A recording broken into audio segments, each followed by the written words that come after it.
నమస్తే, welcome to TG5 news. నేను రాణి. ముందుగా బులెటిన్లో హెడ్లైన్స్ చూద్దాం. వరంగల్లో బంగారం దుకాణాల బంద్ కలకలం, హాల్ మార్క్ ఉల్లంఘనలపై అనుమానాలు. మన్నెంగూడెం సొసైటీ కేంద్రంలో వేలాది బస్తాలు నిల్వ, అధికారులపై రైతుల ఆగ్రహం. సోషల్ జస్టిస్ చారిటబుల్ ఫౌండేషన్ సేవలను గుర్తిస్తూ ఫౌండేషన్ వారికి సన్మానం. హనుమకొండలో తెలంగాణ పర్యాటక మొబైల్ మ్యూజియం ప్రారంభం. క్రికెట్ బెట్టింగ్ వ్యసనం, చైన్ స్నాచర్గా మారిన ఆర్మీ జవాన్ అరెస్ట్. వరంగల్ నగరంలో నిత్యం రద్దీగా ఉండే చౌరస్తా ప్రాంతం ఈరోజు ఒక్కసారిగా నిశ్శబ్దంగా మారింది. సాధారణంగా కొనుగోలుదారులతో కిటకిటలాడే జ్యువెలరీ షాపులు అకస్మాత్తుగా మూతపడటం స్థానికంగా చర్చనీయాంశమైంది. అధికారులు నాణ్యత తనిఖీలు నిర్వహిస్తున్నారనే సమాచారం రావడంతో పలువురు వ్యాపారులు తమ దుకాణాలను హడావుడిగా మూసివేసినట్లు తెలుస్తోంది. ఇతర రాష్ట్రాల నుంచి తీసుకొచ్చిన బంగారు ఆభరణాల్లో నాణ్యత లోపాలు ఉన్నాయనే ఆరోపణలు వినిపిస్తున్నాయి. హాల్ మార్క్ ప్రమాణాలు పాటించకపోవడం, వినియోగదారులను తప్పుదోవ పట్టించే అవకాశాలపై అధికారులు దృష్టి సారించినట్లు సమాచారం. అయితే నిజంగానే నాణ్యత లోపాలున్నాయా, లేక తనిఖీల భయంతోనే షాపులు బంద్ చేశారా అన్నది ఇప్పుడు హాట్ టాపిక్ గా మారింది.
మహబూబాబాద్ జిల్లా సిరోల్ మండలం మన్నెంగూడెం గ్రామంలో రైతుల ఆందోళన రోజురోజుకు పెరుగుతోంది. సొసైటీ కొనుగోలు కేంద్రంలో వేలాది ధాన్యం బస్తాలు నెల రోజులుగా పేరుకుపోయినా కొనుగోలు ప్రక్రియ పూర్తి కాకపోవడంతో రైతులు తీవ్ర ఇబ్బందులు పడుతున్నారు. ఇటీవల కురుస్తున్న వర్షాలతో ధాన్యం తడిసిపోతుండగా తమ కష్టార్జిత పంటను కాపాడుకునేందుకు రైతులు రాత్రింబవళ్లు కాపలా కాస్తున్నారు. అధికారుల నిర్లక్ష్యంపై రైతులు మండిపడుతుండగా ఈ సమస్యపై టీఆర్ఎస్ నేతలు రోడ్డెక్కారు. మాజీ మంత్రి రెడ్యా నాయక్ ప్రభుత్వ తీరుపై తీవ్ర విమర్శలు చేస్తూ వెంటనే లారీలను ఏర్పాటు చేసి ధాన్యం తరలించాలని జిల్లా కలెక్టర్ను డిమాండ్ చేశారు.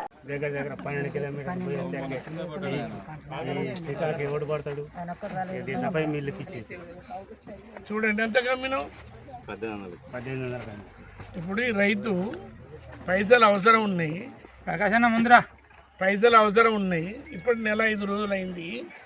ఎట్లా వీళ్ళు లిఫ్ట్ చేయరు, పైసలు రావు. ఇప్పుడు నా అక్కడ తీరుతోని కళ్ళంలో పోసి నెల 5 రోజులైంది. ఇప్పుడు ఈ మొక్కజొన్న తీసుకుపోయి వేరే దళ సాగుకారికి అమ్మేస్తుండు. 1800 అది కూడా 1800 కాడికి అమ్మేస్తున్నాడు. 2400 మద్దతు ధర.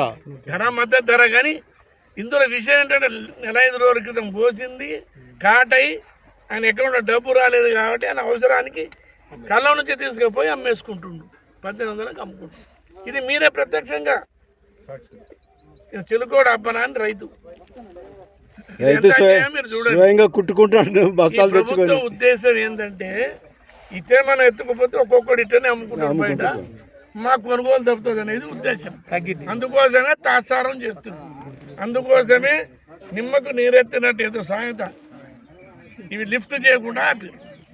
వాళ్ళు అమ్ముకుంటారులే అని వాడికి అవసరం, వాడి ఇబ్బందులు, ఏడా పుట్టుబడి లేదు అమ్ముకుంటే కదా కాబట్టి పోయి అమ్ముకుంటా. ఇది పరిస్థితి ప్రభుత్వం. రేవంత్ రెడ్డి అంటే పోవాలి. రేవంత్ రెడ్డి రేవంత్ రెడ్డి కేసీఆర్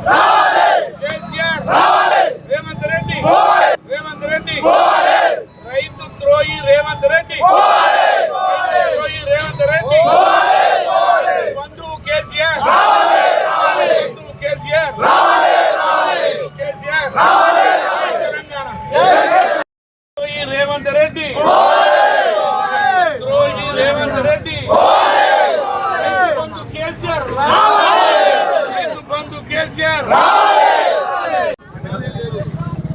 రండి వెంటనే ఏదైనా ఏర్పాటు చేయండి. ఎవరైనా మీ తహసీల్దార్ రారు, ఎవరు పట్టింపు ఉండదు, మీ ఆర్ఐలకు పట్టింపు ఉండదు, సెక్రటరీ ఏం చేస్తాడండి? రైతులకు కోపం వచ్చినా ఆయన కోపం వచ్చి వెళ్ళిపోతుంది. ఇన్ఛార్జ్ చేయండి మీరు. ప్రతి సెంటర్కు తహసీల్దారు. ఏం ప్లాన్ లేదు, ఏమన్నా మీకు అడ్మినిస్ట్రేషన్ లేదు. ఎవరిని ఒక కాడ ఎండిఓని పెట్టండి, ఒక తహసీల్దార్ని పెట్టండి, ఒక డిప్యూటీ తహసీల్దార్ని పెట్టండి. 10 రోజులు దాటిన 35,000 బస్తాల మొక్కజొన్నలు కాటా పెడితే కేవలం 5-6 వేల బస్తాలు మాత్రమే లిఫ్ట్ అయినాయి. నేను ఈ సందర్భంగా జిల్లా కలెక్టర్ గారు అనుకోండి ప్రభుత్వాన్ని విజ్ఞప్తి చేస్తున్నాను. ఇంకా ఎన్ని రోజులు రైతులు కొనుగోలు కేంద్రాల్లో పడుతున్నారు? ఇంకా ఎన్ని వర్షాలు ఆ బస్తాల మీదకి వెళ్ళి పోవాలి?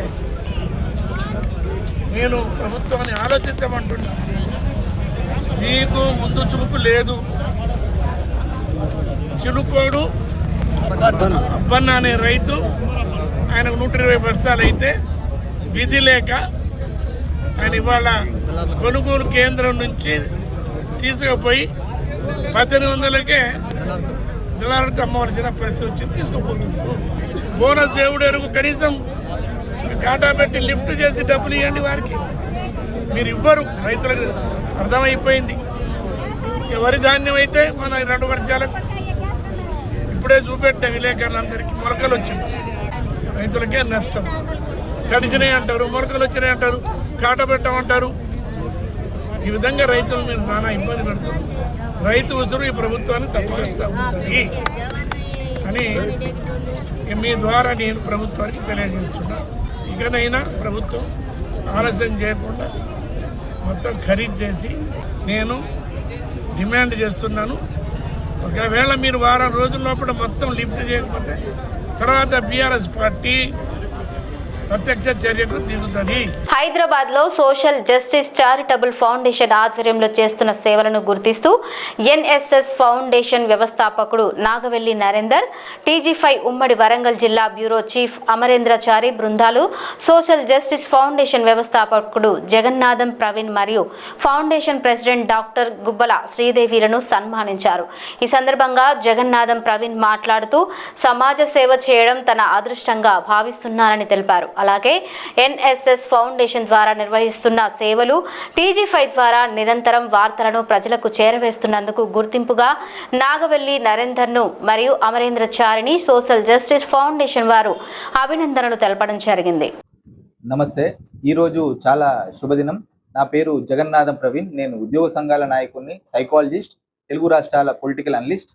మరి ఈరోజు డాక్టర్ గుబ్బల శ్రీదేవి గారు social justice charitable foundation president. మరి ఆవిడ మహిళా సాధికారత కోసము, సీనియర్ సిటిజన్స్ వెల్ఫేర్ కోసము, వికలాంగుల వెల్ఫేర్ కోసము ఆడపిల్లలు పులిలాగా ఉండాలని బేటీ బనావో షేర్ అనే కార్యక్రమంతో ఎన్నో సేవలు చేస్తూ, అదే విధంగా మరి వారి తండ్రి గారి నుంచి నేర్చుకున్న ఫిజియోథెరపీ వృత్తితోటి ఎంతో మందికి సేవలు చేస్తూ 6 నెలలు సంవత్సరం పట్టే వారిని కూడా 2-3 నెలలలోనే నడిపించి వారి యొక్క ఇబ్బందులన్నీ కూడా తీర్చే విధంగా మరి ఆవిడ సేవలను గుర్తించిన మా సోదరుడు ఎన్నో సేవా కార్యక్రమాలు చేస్తున్న నిస్వార్థ నాయకుడు, ఎన్ఎస్ఎస్ మీడియా ద్వారా మొత్తం భారతదేశంలో ఎన్నో రాష్ట్రాలకు నిజాయితీగా స్వచ్ఛమైన బుల్లెట్ లాంటి నిజాలను ప్రచురిస్తున్న సోదరుడు ఎన్ఎస్ఎస్ మీడియా అధినేత నరేందర్ గారు, మరియు అదే విధంగా కూడా అమర్ గారు కూడా మరి డాక్టర్ గుబ్బల శ్రీదేవ గారికి ఈ రోజు ఘనంగా సన్మానం చేశారు. మరి వారందరికీ కూడా ఈ రోజు ధన్యవాదాలు తెలియజేస్తున్నారు.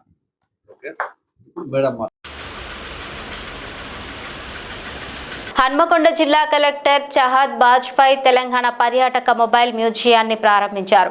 తెలంగాణ ప్రభుత్వం చేపట్టిన ప్రజాపాలన ప్రగతి ప్రణాళికలో భాగంగా పర్యాటక శాఖ ఆధ్వర్యంలో ఈ మొబైల్ మ్యూజియాన్ని కలెక్టర్ కార్యాలయ ప్రాంగణంలో ఏర్పాటు చేశారు.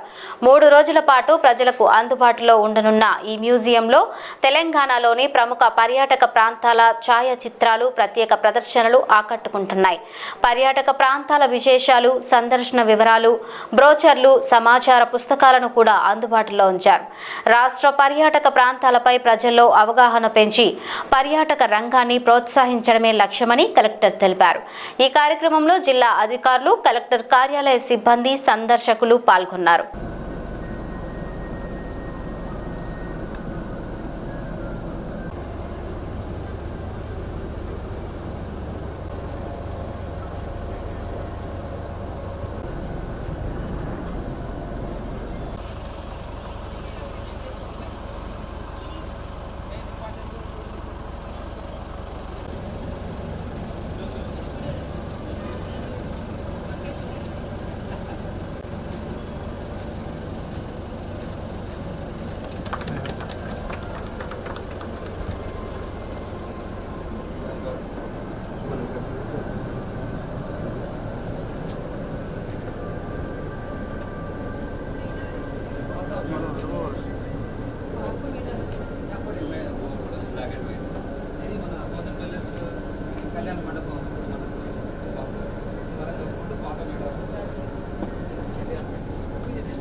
వరంగల్ ఎస్ఎల్ 6 జిల్లాలకు సంబంధించిన ఇన్ఫర్మేషన్ ఇది మన పాలపేట దసరా పండుగ చేసి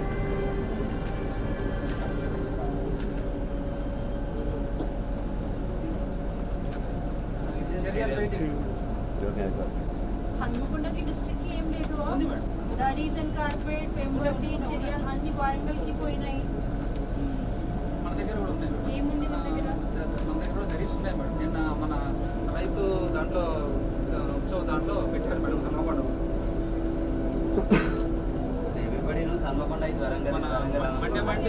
మండే ఇక్కడ వారంగల్ ఒకటే పెట్టారు. అట్లా డివైడ్ చేస్తే మనకు అట్లా ఏం రావట్లేదు. Only for some places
Medchal జిల్లా నేరేడ్మెట్లో సంచలనం సృష్టించిన చైన్ స్నాచింగ్ కేసును పోలీసులు ఛేదించారు. క్రికెట్ బెట్టింగ్ వ్యసనానికి బానిసై అప్పుల్లో కూరుకుపోయిన ఓ ఆర్మీ జవాన్ మహిళల గొలుసులు లాక్కుంటూ నేరాలకు పాల్పడిన విషయం వెలుగులోకి వచ్చింది.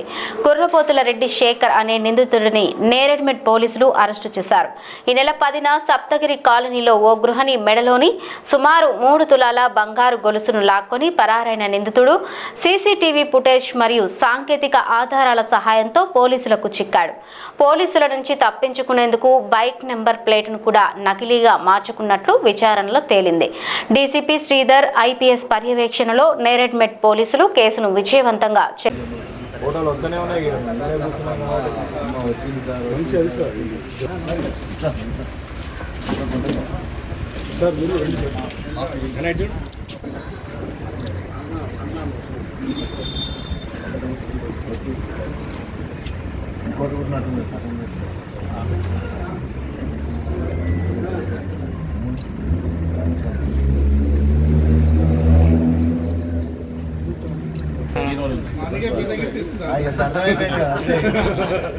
అంటే ఇస్తున్నామంటే పెద్ద భారం కూడా ఉంటుంది. మల్కాజ్గిరి నియోజకవర్గంలో అభివృద్ధి పనులపై కాంగ్రెస్ నేతలు దృష్టి సారిస్తున్నారు.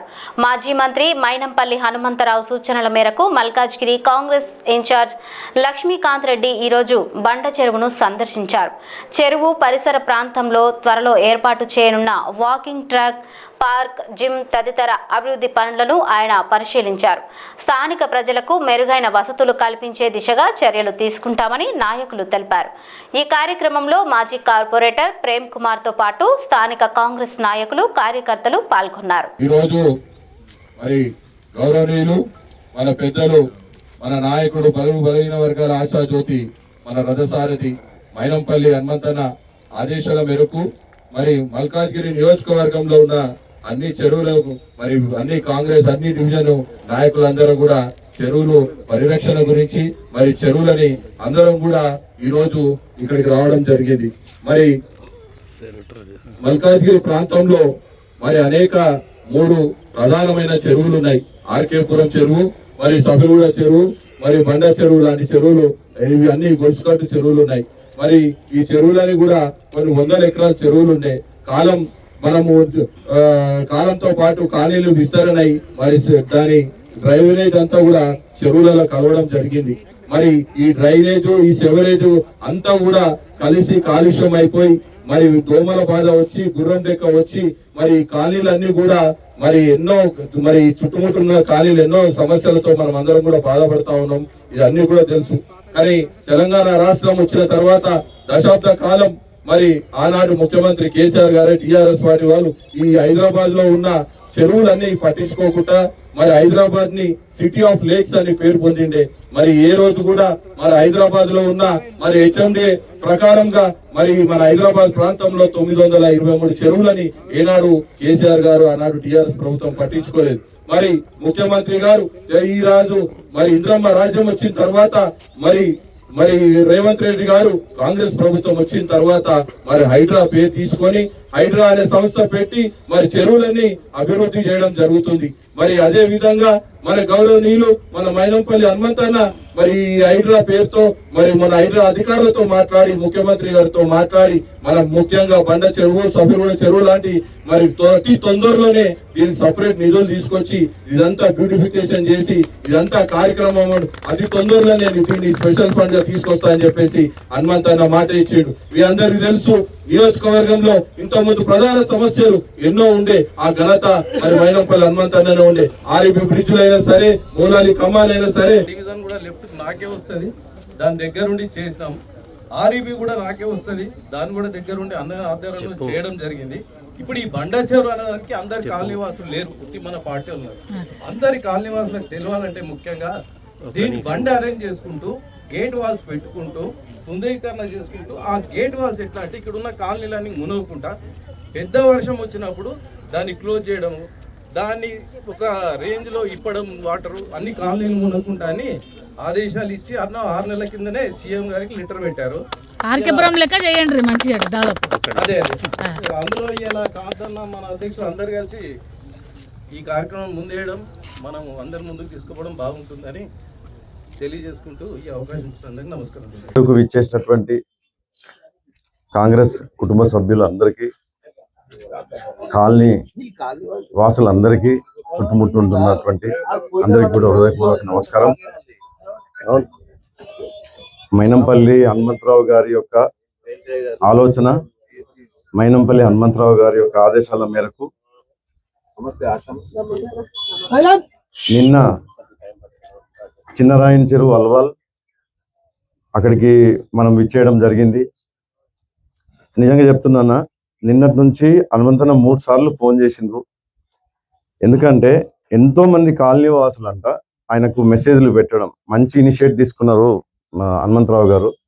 ఇది కనుక కార్యరూపానికి కనుక వస్తే చాలా బాగుంటది. గ్రౌండ్ వాటర్ పెరగడం కానీ చుట్టుముట్టున్న ప్రాంతాలకు 2 చెరువులే కాదు మిగతా చెరువులు కూడా తీసుకోవాలని ఆయన ముందుకు ప్రపోజల్ పెట్టడం జరిగింది. ఈ ప్రపోజల్ ఇవాళ కాదు, 6 నెలల నుంచి ప్రేమన్న ఎంబడి పడి ప్రేమన్న ఒక ఇనిషియేట్ తోని మైనంపల్లి అన్నను ఒప్పించి ఇది చేద్దామన్నా అని 6 నెలల కిందనే మనము హైడ్రాకి ప్రేమన్న తీసుకెళ్లి పర్సనల్ గా హనుమంతన్న లెటర్ తోని ఇది చేసిన తర్వాత ఆయనకు కూడా ఒక ఆలోచన, ఎందుకంటే నోరు తెరిస్తే మాట్లాడడానికి కూడా ఇబ్బందికరమైన పరిస్థితి మనం ఇక్కడ చూసినాం.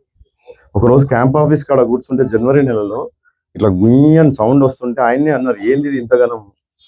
అయితే దీనికి గురబ్ డెక్క తీస్తే అయిపోదు, మళ్ళీ ఆ 3 నెలల్లో వచ్చేస్తూనే ఉంటుంది. డ్రైనేజ్ వాటర్ని చెరువులోకి రాకుండా చూడడం, వర్షం నీళ్ళు ఒకటి చెరువులోకి వస్తే కొద్ది వరకు మనం ఇది చేసుకోవచ్చు. అట్లే పాత సిల్ట్ ఎన్నో సంవత్సరాల నుంచి గతంలో కూడా మనము హనుమంతన్న ఆయన ఇక్కడ ఎమ్మెల్యేగా ఉన్నప్పుడు కూడా బండ చెరువు సాఫ్ చేయాలని చెప్పి ఒక ఆలోచన వచ్చిన డీసిల్టింగ్ కోసం. తర్వాత కొన్ని జరిగిన వీటితోనే ఆగిపోవాల్సి వచ్చింది. ఇప్పుడు ఎవరికి భయపడాల్సిన అవసరం లేదు, ఎందుకంటే ఎంక్లోజ్మెంట్స్ కానీ ఏది కానీ హైడ్రా చూసుకుంటుంది, డౌట్స్ అవసరం లేదు. చాలా రకాలుగా అన్నకు ఒక రకంగా అందరూ మంచి పాజిటివ్గానే ఎక్కువ చెప్తున్నారు, చేయండి సార్ మేమున్నాం. కాలనీ వాసులు కానీ ఎంతో మంది సోషల్ యాక్టివిటీస్ కానీ ఏదైనా సరే ఆయన తీసుకున్న ఇనిషియేటివ్కి, ఆయన తీసుకున్న ఒక అడుగుకి అందరు కూడా సహకరిస్తారని, పార్టీలకు రాజకీయాలకు అతీతంగా కూడా సహకరిస్తున్నారు, చెప్తున్నారు. అన్న నువ్వు చెయ్యన్న, నువ్వు చెప్తేనే అవుతుంది అన్న, ఇంత వ్యాయంతో కూడుకున్న విషయం కాబట్టి అని దీంతోనే ఆ ఆలోచనను మనం కూడా అందరం ఆయనకు సపోర్ట్ చేస్తామని ఈ కార్యక్రమం ఏదైతే తీసుకున్నారో, బ్యూటిఫికేషన్ అనొద్దండి, పునర్జీవం. ఈ చెరువుల ఎగ్జిస్టెన్సీ లేకపోతే రేపు మన ఫ్యూచర్ మనుగడ, మన తరాలు కూడా తిట్టుకుంటాయి ఇవాళ మనం చేయకపోతే. దీనికి రాజకీయంగా అతీతంగా మనం దీన్ని ముందుకు తీసుకెళ్తాం. మీ అందరు సహకారం ఉంటుందని, ముఖ్యంగా ఇక్కడ నివాసాలు ఉన్నటువంటి కాలనీ వాసులు కానీ అందరూ కూడా, ఎందుకంటే ఒక చిన్న కుటుంబంలో ఒక జ్వరం వస్తే ఇలా 5,000 నుంచి 10,000 ఖర్చు పెట్టుకోవాల్సిన పరిస్థితి ఉన్నది. కాబట్టి ఈ సమస్య ఇక్కడ కాదు, ఇక్కడ ఉన్న 5 కిలోమీటర్ల దూరం నుంచి కూడా ఉన్న కాలనీలందరికీ కూడా ఎఫెక్ట్ పడుతుంది. ఒక చెరువులో ఉన్న దోమ అనేది 3.5-4 కిలోమీటర్లు ప్రయాణం చేస్తుంది అని మనకు తెలిసిందే. కాబట్టి ఈ ఆయన తీసుకున్న ఇనిషియేటివ్ని మనం అందరం కూడా సపోర్ట్ చేసి ముందుకు తీసుకెళ్లాలని, ఇది కార్యాచరణ ఏదైతే ఉందో ఆయన అయితే టార్గెట్ ఒకటే పెట్టుకున్నారు. ఇప్పుడు 2 చెరువులు, బండ చెరువు మన మల్కాజ్గిరికి వస్తే, అల్వాల్కి వస్తే చిన్నరాయన చెరువు టోటల్ డీసిల్టింగ్ చేసి, ఫస్ట్ ఫెన్సింగ్ అనేది ఒకటి ఏర్పాటు చేసుకొని టోటల్ డీసిల్టింగ్ చేసి పాత అడుగు అనేది ఏదైతే ఉందో అది వచ్చేదాకా మనం పెట్టుకుంటే తర్వాత ఇంకొక 25 సంవత్సరాలు అయినా సరే చుట్టుముట్టు నీళ్ళ ఇది కూడా ఏదైనా సరే మనకు చాలా వరకు పరిష్కారం జరుగుతుంది. సంగారెడ్డి జిల్లా అమీన్పూర్ జీహెచ్ఎంసీ పరిధిలో భూ వివాదం మరోసారి తెరపైకి వచ్చింది. సర్వే నెంబర్ 576, 577లకు సంబంధించిన భూమిపై నకిలీ ఓఆర్సీ సృష్టించి అక్రమంగా అమ్మకాలు జరిగాయని ఆరోపణలు వినిపిస్తున్నాయి. ఈ వ్యవహారంపై సత్యనారాయణ రాజు వర్గం స్పందిస్తూ అసత్య ప్రచారాలు చేస్తున్న వారిపై చర్యలు తీసుకోవాలని డిమాండ్ చేసింది. అమీన్పూర్ పరిధిలోని సర్వే నెంబర్ 577లో 1 ఎకరం 29 గుంటల భూమికి మొదట పట్టాదారులుగా బ్యాగరి జీతయ్య, పోచయ్య, శంకరయ్యలు మీడియా సమావేశంలో సత్యనారాయణ రాజు తెలిపారు. అనంతరం 1983లో ఈ భూమిని రామస్వామి వారి అన్నదమ్ములకు విక్రయించగా తర్వాత గొట్టిముక్కల సత్యనారాయణ రాజు మరియు వారి కుటుంబ సభ్యులు కొనుగోలు చేసినట్లు తెలిపారు. అయితే మధ్యలో ఆర్డీఓ కార్యాలయంలో సాఫ్ట్ నీలం సత్యనారాయణ పేరిట నకిలీ ఓఆర్సీ సృష్టించి జీపీఆర్ హౌసింగ్ ఎస్టేట్ వారికి భూమి విక్రయించారనే ఆరోపణలు వెలువడ్డాయి. అనంతరం ఆ సంస్థ జన్మభూమి హౌసింగ్ ఎస్టేట్ వారికి అమ్మకం చేసి ప్లాట్లుగా విక్రయించినట్లు ఆరోపిస్తున్నారు. నేను ఒక 5 డేస్ ముందు ఒక రిపోర్టర్, ఆవిడ పేరు శాబియా, నాకు ఫోన్ చేసి మీరు ఎక్కడ ఉన్నారన్నారు. నేను హైదరాబాద్లోనే ఉన్నానమ్మా అన్నారు. ఏంటమ్మా అంటే మీరు గలేజీ చేశారు అమీన్పూర్ సైట్ అన్నారు. ఏమమ్మా అలాంటి మాటలు మాట్లాడొద్దు, నా దగ్గర ఎవిడెన్సు, కలెక్షను, దస్తావేజులు, ఒరిజినల్ దస్తావేజులు అన్నీ ఉన్నాయి. కావాలితే మీకు ఎనీ టైం మా ప్లేటర్లు యాదగిరి, విక్రము, హైకోర్టులో వెంకటరెడ్డి గారు ఉన్నారు. మీకు కావాల్సి ఎనీ మెటీరియల్ వెళ్ళి కావాల్సి వాళ్ళని అడిగి మెటీరియల్ ఇస్తారని చెప్పారు. కానీ ఆవిడ రోగాడంటే వద్దండి, ఫోన్ పెట్టేయండి, కావాల్సి మీరు కోర్టులో చూసుకుందామండి అని చెప్పాను. అంతవరకు అది ఒకసారి ఆఫీస్ మళ్ళీ కింద అన్న తర్వాత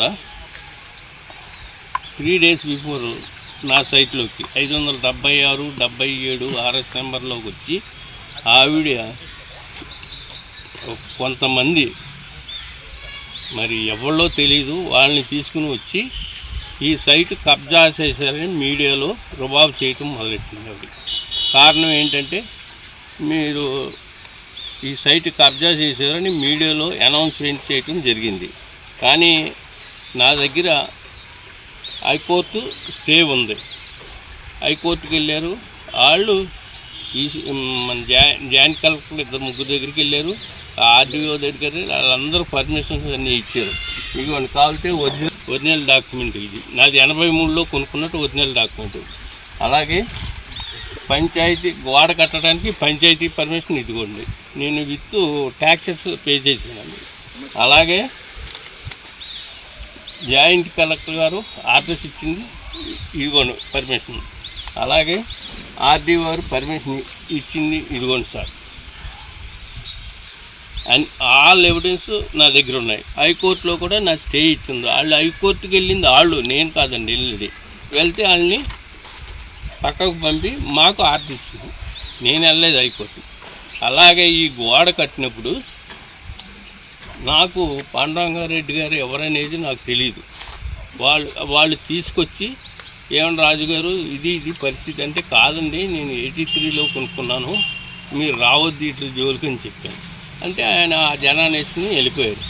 ఆయన నాతో టచ్ ఎప్పుడూ లేదు. కానీ మళ్ళీ రెండోసారి గోడ కొడతా ఉంటే వస్తే నేను ట్రెస్పాస్ కేసు పెట్టాను పాండురంగారెడ్డి గారు. ట్రెస్పాస్ కేసు నడుస్తుంది, స్టిల్ నడుస్తుంది. అలాగే నిన్న వచ్చిన ఇక్కడ సైట్లోకి వచ్చిన వాళ్ళ మీద కూడా ట్రెస్పాస్ కేసు ఉంది. నా సైట్లోకి వాళ్ళు రావడానికి వాళ్ళకి అథారిటీ ఏముందండి? 2 ఇలా అంటా ఆల్ డిపార్ట్మెంట్ని హ్యూమిలేట్ చేసింది. ఆవిడ చాలా వల్గర్గా మాట్లాడింది. పోలీసు వ్యవస్థ లూటీ వ్యవస్థ ఉంది. ఇక్కడ అమీన్పూర్లోని పోలీసు స్టేషన్ తీసేయండి డీజీపీ గారు, ఇక్కడ వ్యవస్థ వరస్ట్గా ఉందని చెప్పింది. అలాగే జ్యుడిషియరీ వ్యవస్థని ఆ జడ్జి గారు ఎవరు అనే టైప్లో మాట్లాడింది.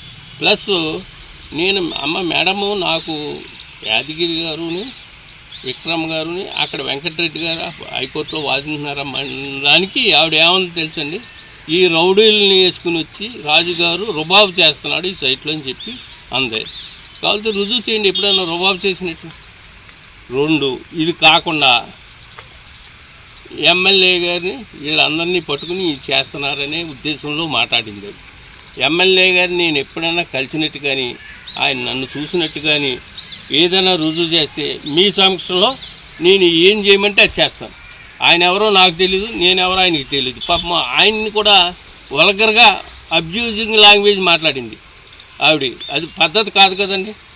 2 పాండురంగారెడ్డి గారిని ఇక్కడే ట్రెస్పాస్ కేసు పెడితే నా దగ్గరికి ఎలా వస్తారు చెప్పండి? ఆయన ఏదో ఆటో డ్రైవరు ఇది అని చెప్పి అబ్యూజింగ్ లాంగ్వేజ్ మాట్లాడింది. మాట్లాడవలసిన పని లేదు కదండి. ఆవిడ మీడియా రిపోర్టర్గా నాకు ఫోన్ చేసి నేను సమాధానం చెప్పాను. కావాలంటే కాగితాలు నన్ను అడగాలి, లేకపోతే మా ప్లేయర్ గారి దగ్గరికి వెళ్ళాలి, నేను అవైలబిలిటీ లేకపోతే మా విక్రమ్ గారు ఉన్నారు, ఆయన దగ్గర కాగితాలు ఉంటే మీకు ఎక్స్ప్లెయిన్ చేస్తారని చెప్పాను. మా ప్లేయర్ని ఈ యాదగిరిని, విక్రమ్ని, వెంకటరెడ్డి గారిని వీళ్ళందరినీ గోండాలని సంబోధించింది. మేము తప్పనిసరిగా దాని మీద యాక్షన్ చర్య తీసుకోవడానికి మేము రెడీగా ఉన్నామండి. 2 ఈవిడి పోలీసు వ్యవస్థని వాళ్ళు వెళ్ళారు పోలీస్ కేసు కూడా. ఆ పోలీస్ కేసు కూడా కాగితాలన్నీ తెమ్మంటే నేను ఆల్ డాక్యుమెంట్స్ పట్టుకెళ్ళి చూపిందే అన్నారు. రాజుగారు మీ తప్పలేదు, మీ పని మీరు చూసుకోండి అని చెప్పారు. వాళ్ళు వెళ్ళిపోయారు. మళ్ళీ కేసుకి వెళ్ళారు. మళ్ళీ అదే అయ్యింది. ఎన్నిసార్లైనా అదే అయింది. కోర్టులో అసలు వీళ్ళు కాగితం ఉన్నదేమో మిస్లీడింగ్ కాగితం పట్టుకొచ్చి బ్లాక్మెయిల్ చేస్తున్నారు. నా సైట్లో నన్ను బ్లాక్మెయిల్ చేయటండి, ఎమ్మెల్యే గారిని బ్లాక్మెయిల్ చేయటం ఏంటండి, ప్లేటర్లను బ్లాక్మెయిల్ చేయటం ఏంటండి? అది రిపోర్టర్కి ఉన్న లక్షణం కాదండి. పెద్ద మనిషిగా ఉండాలి, నేను పెద్ద మనిషిగా ఉండాలి. పైగా నా కులాన్ని, రాజుల కులాన్ని సంబోధించి 3 సార్లు అది ఇది మాట్లాడారు. అది కరెక్ట్ కాదు కదండి పద్ధతి. నిజంగా ఏదన్నా ఉంటే మా ప్లేయర్ గారి దగ్గరికి ఏంటండి ఏం జరిగిందని అడగాలి, కానీ నన్ను రుబాబు చేయకూడదు కదండి సైట్లోకి వచ్చి. బులెటిన్ ముగించే ముందు హెడ్లైన్స్ మరోసారి చూద్దాం. వరంగల్లో బంగారం దుకాణాల బంద్ కలకలం, హాల్మార్క్ ఉల్లంఘనలపై అనుమానాలు. మన్నెంగూడెం సొసైటీ కేంద్రంలో వేలాది బస్తాలు నిల్వ, అధికారులపై రైతుల ఆగ్రహం. సోషల్ జస్టిస్ చారిటబుల్ ఫౌండేషన్ సేవలను గుర్తిస్తూ ఫౌండేషన్ వారికి సన్మానం. హనుమకొండలో తెలంగాణ పర్యాటక మొబైల్ మ్యూజియం ప్రారంభం. క్రికెట్ బెట్టింగ్ వ్యసనం, చైన్ స్నాచర్గా మారిన ఆర్మీ జవాన్ అరెస్ట్. ఇవి ఇప్పటివరకు అప్డేట్స్. మరిన్ని అప్డేట్స్ కోసం చూస్తూనే ఉండండి TG5 న్యూస్.